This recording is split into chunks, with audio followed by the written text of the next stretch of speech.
We're going to turn it over to a few video messages that we've received from Governor Walz and Senator Klobuchar. So I'm going to turn that over.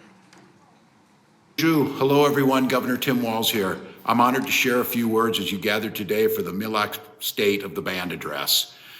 I'd like to start by saying a thank you to Chief Executive Benjamin and the Mille Lacs Tribal Council for the work you do to meet all the needs of your community. Your strong leadership is inspiring, and I'm grateful for our continued friendship and partnership. This past week, I officially started my second term as governor. And looking ahead to the next 4 years, I'm eager to continue working together on our shared interests and priorities. I often talk about One Minnesota, and as citizens of the Mille Lacs Band, you're part of One Minnesota. One Minnesota does not mean we're all the same. It means that we come together across differences to improve lives. Building One Minnesota also requires recognizing the past. We cannot move forward without acknowledging the great pain and injustices your people suffered, often at the direction of government. When the Lieutenant Governor and I first entered office, we made a commitment to engage and consult with tribal leaders, government to government, in the way that should have been happening for hundreds of years. Meaningful government to government relationships with all 11 tribal nations are critical to our success as the leaders of this state. I'm proud of the progress we've made with the tribes by partnering together in very authentic ways. It's not always easy, and we don't always agree, but I look forward to the next 4 years and all that we will accomplish together. Thank you. Hello to everyone gathered today for the 39th Annual Mille Lacs Band of Ojibwe State of the Band Address. I am so glad to join you. I even dressed up for the occasion. I would like to thank Chief Executive Melanie Benjamin, my friend, for her leadership in the band, as well as everything she does to champion American Indian women leaders everywhere. She did a lot of key work to make sure that Deb Haaland was the first Native American Secretary of the Interior.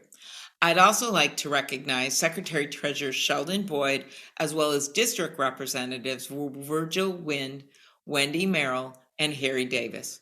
Finally, I want to thank all of you for everything you've done to rebuild and take care of each other as we've emerged from this pandemic. I want you to know that the sacrifices that you made over these last few years have made such huge differences for so many people. This annual event demonstrates the strength of your community and your deep dedication to improving the lives of your members. It shows a commitment to make every year better than the last, and that's never been more important. As we begin this new year, I'm focused on making sure that we move ahead, that we're investing in the ideas and infrastructure and people that will help tribal nations thrive for generations to come. That's why I fought, along with my friend Tina Smith, to secure $1.3 million for the Mille Lacs Tribal Economy Business Incubator in the last year's budget, as well as an additional $3.1 million grant through the Economic Development Administration. I'm confident that this investment, along with all that you have personally invested and our state has invested, will go a long way towards supporting entrepreneurship. As you know all too well, to truly bolster the local economy, we must bring high-speed internet to tribal nations throughout Minnesota and the country. We know how important this is for your local businesses trying to reach customers, for families trying to connect with loved ones, for students who need to access education. I'll never forget hearing the story of a member who told me that when they got Wi-Fi at their house, kids from the neighborhood, other parts of tribal areas would gather in their front yard so they could do their homework. That just shouldn't happen. Everyone, regardless of zip code and regardless of street address, should be able to have access. That's why I worked so hard to pass the bipartisan infrastructure law, working with my Democratic and Republican colleagues, which included my bill to bring high-speed internet all over the state and country, including to our tribal areas. The bill also provides financial support to help families with lower incomes afford their internet bills, including as much as $75 per month in assistance for tribal members. In 2023, Wi-Fi isn't just something that's nice to have so you can email your friends. It's a necessity.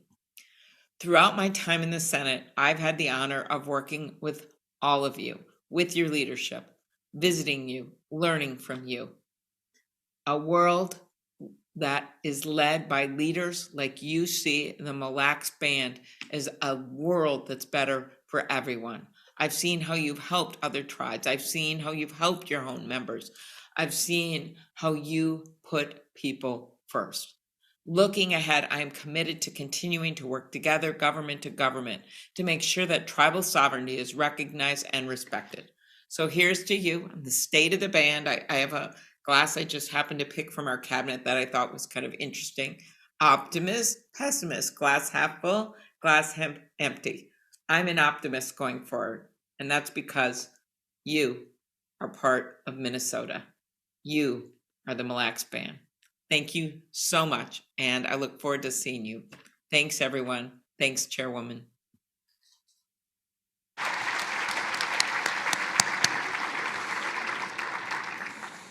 All right, that's terrific.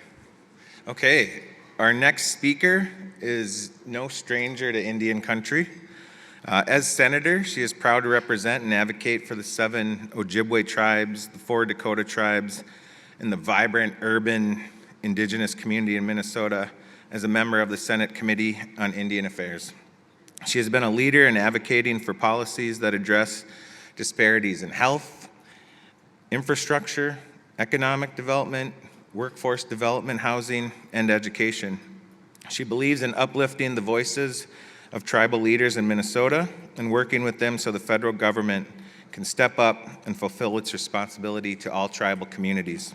Please join me in welcoming our United States Senator, Tina Smith.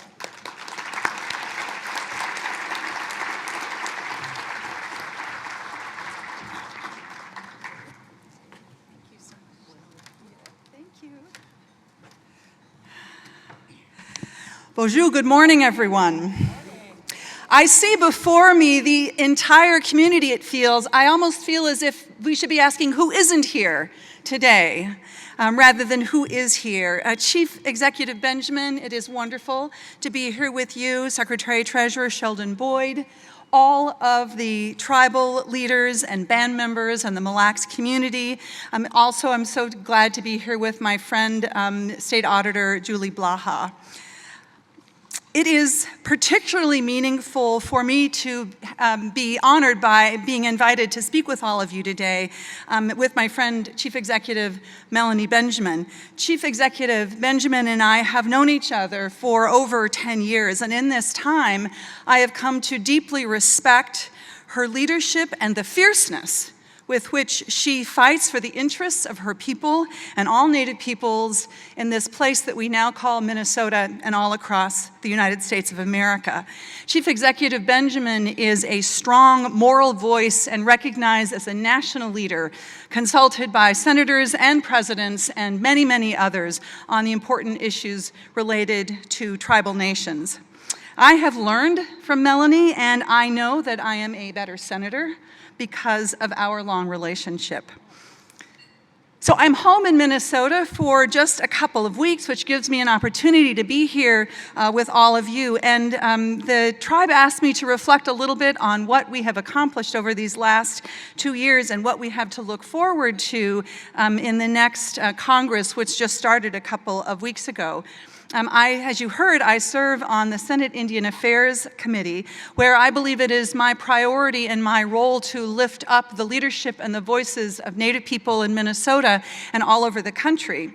I was very proud to bring the first field hearing of the Senate Indian Affairs Committee to Minnesota, the first field hearing in many, many years coming to Minnesota. And Chief Executive Benjamin and other tribal leaders from across this place made important contributions when Melanie testified on behalf of Mille Lacs and reinforced the importance of tribal consultation as we think about how the federal government interacts with tribal nations. Over the last 2 years, Congress, along with President Biden and this administration, have made historic investments in tribal nations, and I believe have turned the corner in the federal government's long failure to live up to our trust and treaty obligations.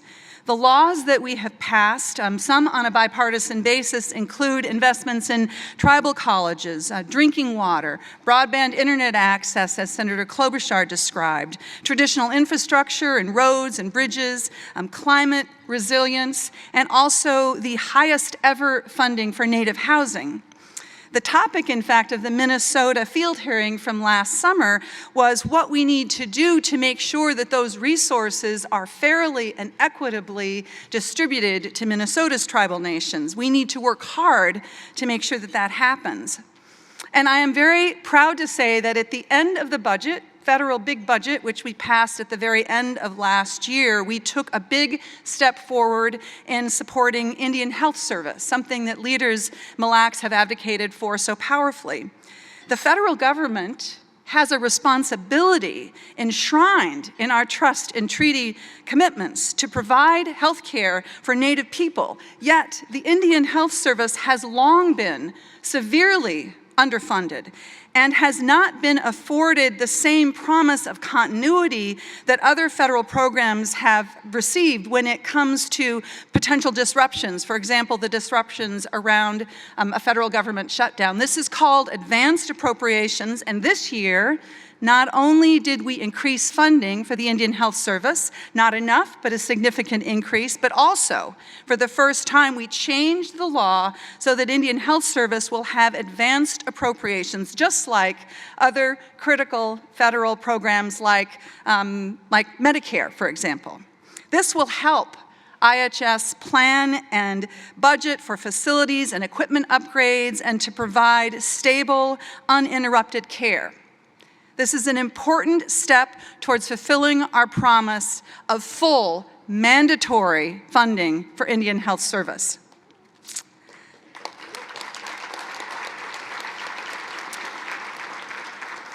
I also helped to create a new program to get resources to tribes and urban indigenous organizations to provide mental and behavioral health services. This project is specifically designed so that tribes have the flexibility to incorporate traditional healing and cultural knowledge into mental health and treatment for substance use disorder.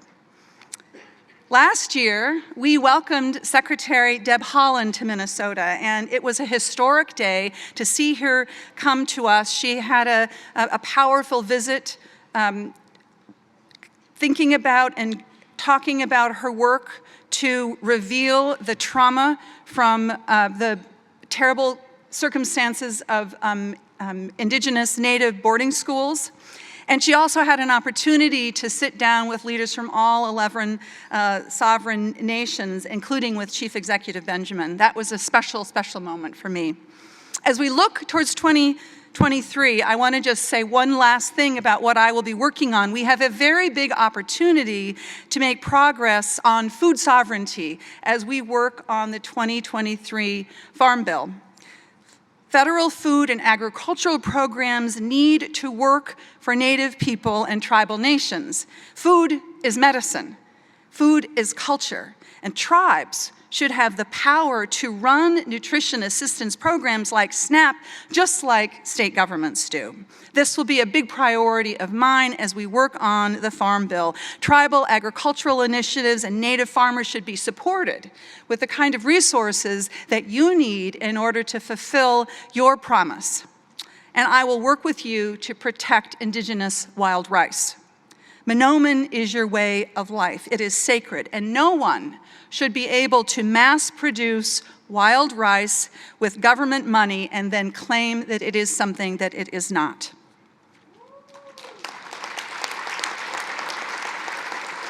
There are many issues that I know that we will work on together in the coming years, but the foundation of this work are the core values of tribal sovereignty and self-governance and our nation-to-nation relationship.